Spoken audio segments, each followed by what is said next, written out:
Hello and welcome to Adnow Media, communicating impact for climate, nature, people and development. New day, new inspiration. We bring you freshest content from Baku on Baku Briefs and really joined with amazing change makers who are doing different works and inspirational content from their communities and telling us why it's important to connect with nature, connect with communities and do the little we can with what we got. Joining me today is Rinah from Uganda. Maybe you can tell us a bit about yourself and what you do. Okay. Thank you very much, Kaloki, for hosting me and having me. Yeah. My name is Rinah Ahumuza from Uganda. I'm a sustainable fashion advocate and a designer. I'm with TAD Foundation. Mm-hmm. Yeah. That's amazing. Could you tell us about more about TAD Foundation, what you do, and also a bit about your fashion works? Okay. Yeah. TAD Foundation is an organization mostly for the youth. It's based in Uganda and it's a Christian-based organization. Our values are hope, faith, and love. Mm-hmm. We have very many youth across the globe, especially from the global south. We have from Tanzania, we have from Kenya, we have from Uganda, we have from really very many parts of the globe, but especially from the global south. Mm-hmm. Yeah, we do a lot of projects in installation of solar panels in schools, tree planting. We do climate education for schools. We do clean energy, cooking stoves in schools. Mm-hmm. Yeah, and then about me and the fashion, I really work on sustainable fashion since it is the way to go in terms of protecting our earth and the people. Mm-hmm. Yeah. Just building up on that, of course, fashion industry is also responsible for carbon emissions. Yeah, it is. And definitely there's been issues around even the production, how it at times does not fairly pay the people who work in the industries. Oh. So how do you see the future of fashion industry when it comes to these climate conferences? What should be done more to ensure there's ethical fashion and supporting the very people who make the process of the beautiful clothes that we make and more? I think a conference like COP, we should meet the world leaders and tell them about we have to demand for justice for people who work on our clothes. Recently I was watching a lot of things that happen like in Bangladesh, Cambodia. People really suffer. People suffer to make our clothes and they're not even given enough pay, enough wages, and that's really sad. And we don't even only have old people, even children are forced, because when you say the effects of climate change and climate crisis, actually it's not even a change right now, it's a crisis. We need to work on it as soon as yesterday. That's how bad it is. So I think we should have policies first. We should have policies. We should educate people more about their fashion choices, because it's them that buy the clothes. So if we keep on supporting fast fashion brands, we are going to lose out, because we shall end up having landfills filled with wasted clothes.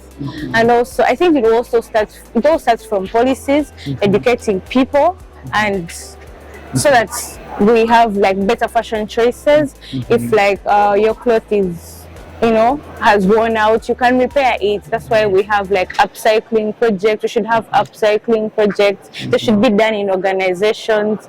So more of that. So policies and revolution to make a fair fashion industry that is possible and working for everyone. That's a good one. And of course you're at COP, we're meeting at COP. I just wonder, what brought you to COP? What are you following keenly? What are you pushing here at COP29? This is day 2, week 2. So this is my day. This is my second day in COP, in the COP space. You just came yesterday? Yeah. And this is my first one. So I'm trying to see how everything goes and navigating into the space. But I have my leaders, so that part of navigating is not so hard. But what I'm looking up to, how I'm looking into water. I'm looking into how to save the soil, because it's from this where we get our natural fibers. Let me say cotton. Let me say also silk is like we have silkworms where we get that silk thread which is processed to get silk fabric. So farmers are really important to the fashion industry and they need to be protected.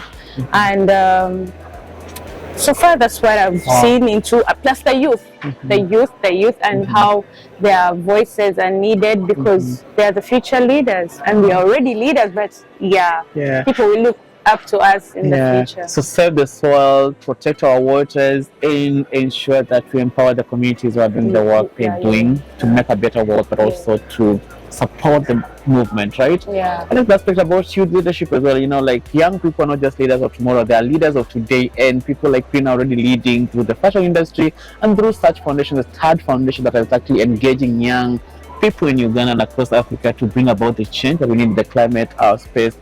And to Rinah, as we come to a close, of course, biodiversity degradation, climate crisis, financing issues. What do you hope for at the end of this COP? What would you want us to achieve?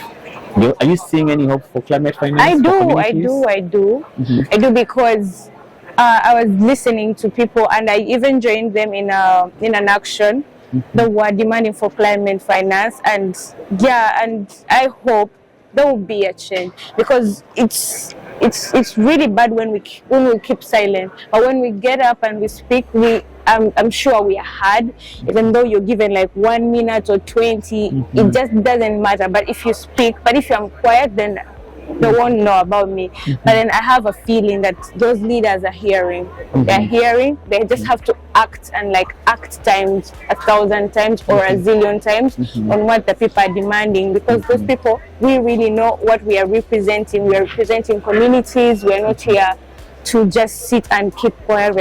We are here to sit and discuss, negotiate, and to have our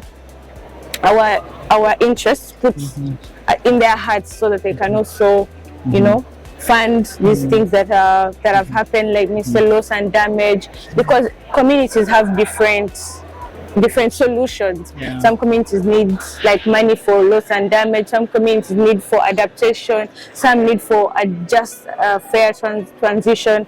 So they really have to look into that and provide for these solutions very well. Finance, give people, give organizations, let there be a smooth way of financing these solutions, not just saying we are giving the money and the money is not given to organizations. If you give it to an individual person, maybe they could, maybe those are the funds, but get an organization that is very organized, get the leaders in it, so that, because they're the ones that know the problems of their people back home.